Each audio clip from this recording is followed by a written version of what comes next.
Hi friends, welcome to Saritha's vlog. எல்லோரும் எப்படி இருக்கீங்க? நல்லா இருக்கீங்களா? சிறகடிக்க ஆசையில் வந்து பார்த்திங்கன்னா இப்போ முத்துவும் மீனாவும் இப்போ வந்து வின் பண்ணிட்டாங்க, ஜெயிச்சிட்டாங்க. ஆனால் மனோஜுக்கும் ரோஹிணிக்கும் அதை தாங்கிக்கவே முடியல, ரொம்ப வயிற்றறிச்ச தாங்க முடியல. ஆனால் ஸ்ருதியும் நம்ம ரவியும் வந்துட்டு ஒரு நல்ல லவ்வர்ஸாகவே இருக்கீங்க. இன்னும் நீங்கள் மெச்சூராக ஆகவே இல்லை, இன்னும் வந்து கல்யாணம் ஆனதுங்கிறது உங்களுக்கு நினப்பு இருக்கானான்னு தெரில. ஆனால் வந்து நல்ல ஒரு லவ்வர்ஸாக இருக்கீங்க அப்படிங்கிற மாதிரி சொன்னோன்னா அவங்க ரெண்டு பேருக்கும் சந்தோஷமாயிடுச்சு. இப்போ வந்து பார்த்திங்கன்னா வீட்டுக்கு வராங்க. வீட்டுக்கு வரப்பே பார்த்திங்கன்னா ஃபஸ்ட்டு வந்து மனோஜும் ரோஹிணியும் வராங்க. நம்ம விஜயா என்ன பண்ணுறாங்க, ஆரத்தி தட்டை எடுத்துக்கிட்டு நிற்கிறாங்க. ரெண்டு பேரும் ஜெயிச்சிட்டு தான் வராங்க அப்படின்ட்டு. அப்புறம் பார்த்தாக்கா நாங்கள் ஜெயிக்கலை அப்படி சொன்னோன்னே, அப்படியா அப்படின்னு சொல்லிட்டோன்னா, அப்புறம் பார்த்தா பின்னாடி ஸ்ருதியும் ரவியும் வராங்க. அவங்க ரெண்டு பேரும் தான் ஜெயிச்சிருக்காங்க போல் அப்படி சொல்லிவிட்டு அவங்களுக்கு போயிட்டு ஆரத்தி எடுக்க போகிறாங்களா. உடனே வந்துட்டு அவங்களும் வந்துட்டு இல்லை நாங்கள் ஜெயிக்கலை அப்படின்னு சொல்கிறாங்க. அப்போ வேறு யாராவது ஜெயிச்சிருக்காங்களா? சரி பரவாயில்ல விடுங்க அப்படிங்கிற மாதிரி வீட்டுக்குள்ளே போகிறதுக்கு நிற்கிறாங்க. அதுக்கப்புறம் என்னன்னு கேட்டிங்கன்னா, இந்த காய்கறி வாங்கினோம்னாக்கா கொசுறு கருவேப்பிலை கொத்தமல்லி கொடுப்பாங்கல்ல, அதேமாரி ஒருத்தர் ரெண்டு பேர் போனாங்களே நாங்கள் ஜெயிச்சுட்டு தான் வருவோன்னு. அவங்க என்ன ஃபஸ்ட்டு ரவுண்ட்லேயே ஓடி போயிட்டாங்களா அப்படின்னு சொல்லி கேட்குறாங்க. அப்புறமே வந்து பார்த்திங்கன்னா நம்ம முத்து வந்துட்டு மேலே தாளத்தோடு வராரு. அவர் தான் ஜெயிச்சேன்னு சொல்லிட்டு வராரு. மீனாவோட அம்மா தங்கச்சி எல்லாருமே அங்கே வந்திருக்காங்க. இவங்கெல்லாம் எதுக்கு இங்கே வராங்க அப்படின்னா பார்த்தாக்கா முத்து வந்து அந்த 1,00,000 ரூபாய்க்கு கொடுத்தாங்கல்ல, ஒரு இது மாதிரி பெரிய பேனர் மாதிரி எழுதி அதை எடுத்துக்கிட்டு அப்படியே வராரு மேலே தாளத்தோடு. அவங்க ஃப்ரெண்ட்ஸு எல்லாம் செல்வம் எல்லாம் வராங்க. அவங்க அம்மாலாம் ஓடி போயிட்டு நம்ம மீனாவோட அம்மாலாம் ரொம்ப பாராட்டுறாங்க. அப்போ வந்து நம்ம சீதா சொல்கிறாங்க, கருவேப்பிலை கொத்தமல்லி காய்கறி வாங்கும்போது கொசுறு கொடுப்பாங்க, ஆனால் அந்த கருவேப்பிலையும் மல்லியும் போட்டால் தான் சமையல் வந்துட்டு ருசியாக இருக்கும்னு சமையலில் ஃபஸ்ட்டு கருவேப்பிலையை தான் போடுவாங்க அப்படின்னு விஜயாவையே கலாய்க்கிறாங்க. விஜயாவுக்கு மூஞ்சே சரியில்லை. அதோட மறுபடியும் ஆரத்திலாம் எடுத்து உள்ளே கூட்டுறாங்களா. உள்ளே போனதுக்கப்புறம் மனோஜ் சொல்கிறாரு, நீ என்னடா நீ ஜெயிச்சுட்டு தானே வருவேன்னு சொன்னேன், இப்படி தோற்றுட்டு வந்து நிற்கிற, அதுவும் இவங்கிட்ட போய் தோற்றுட்டு வந்திருக்கியே அப்படின்னோடனே, அங்கே அவங்க கேள்வியே ஒழுங்காக கேட்கல அப்படின்னு சொல்கிறாரு மனோஜ்.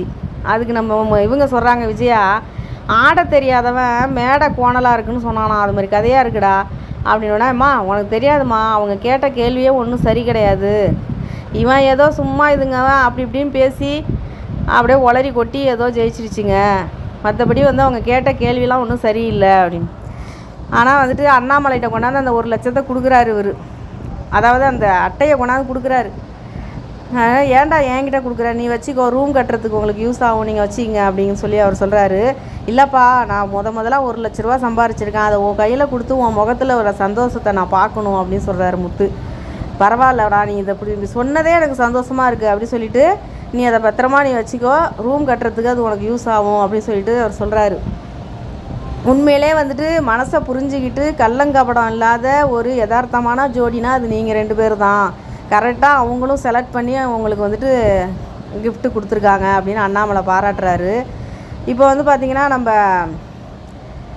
மீனா சொல்லிகிட்டு இருக்காங்க, அது எப்படி செலக்ட் பண்ணாங்க, என்னென்ன கேள்வி கேட்டாங்க அப்படிங்கிற மாதிரிலாம் கேட்டுக்கிட்டு இருக்காங்க விஜயாவும் அண்ணாமலைலாம். அண்ணாமலை கேட்குறாரு, விஜயா நிற்கிறாங்க. அதுவா மாமா, அங்கே வந்திருந்தவங்க ஒரு குடும்ப நல ஜட்ஜா, அவங்க வந்து நிறையா கேஸ் எல்லாம் அங்கே வருவாங்களாம், அது மாதிரி விவாகரத்துக்கு வேணும்ன்ட்டு. அவங்க வந்து பார்த்திங்கன்னா புருஷன் பொண்டாட்டி சண்டை போட்டவங்க தான் நிறைய பேர் அங்கே வருவாங்களாம்.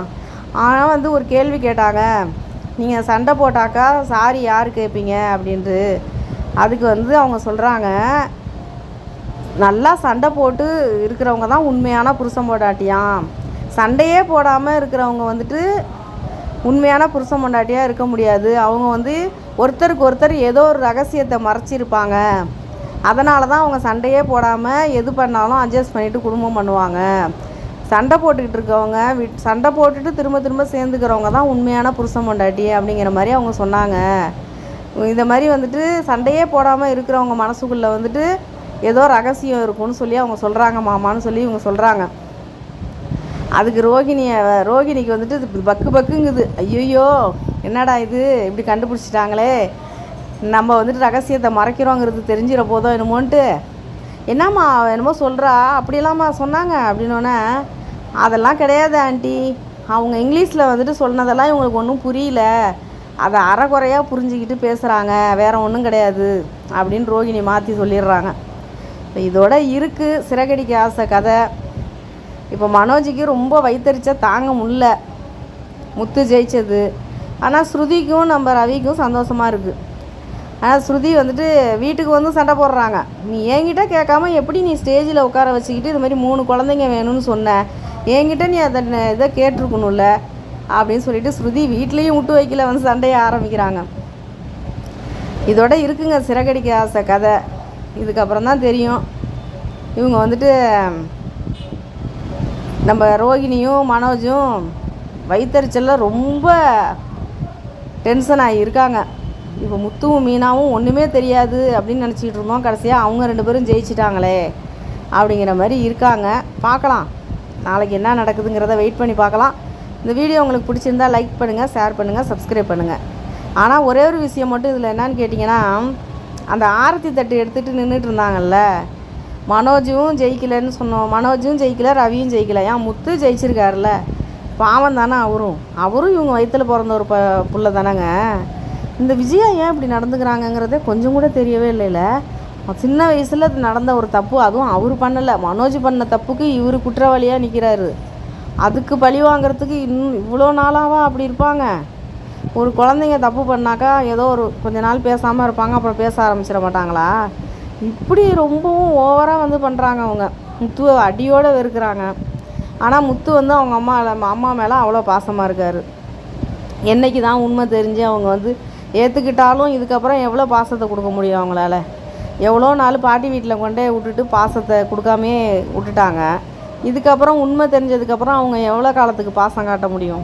அந்த பாசம் உண்மையானதாக கூட இருக்காதுல்ல. 1000 தான் தப்பு பண்ணாலும் அதை ஏற்றுக்கிட்டு பாசம் காட்டுறவங்க தான் ஒரு தாயாக இருக்க முடியும். என்னன்னே தெரில, பார்க்கலாம் முத்துவோட நிலைமை என்ன ஆகுதுங்கிறத வெயிட் பண்ணி பார்க்கலாம். இந்த வீடியோ உங்களுக்கு பிடிச்சிருந்தா லைக் பண்ணுங்கள், ஷேர் பண்ணுங்கள், சப்ஸ்கிரைப் பண்ணுங்கள். நன்றிங்க.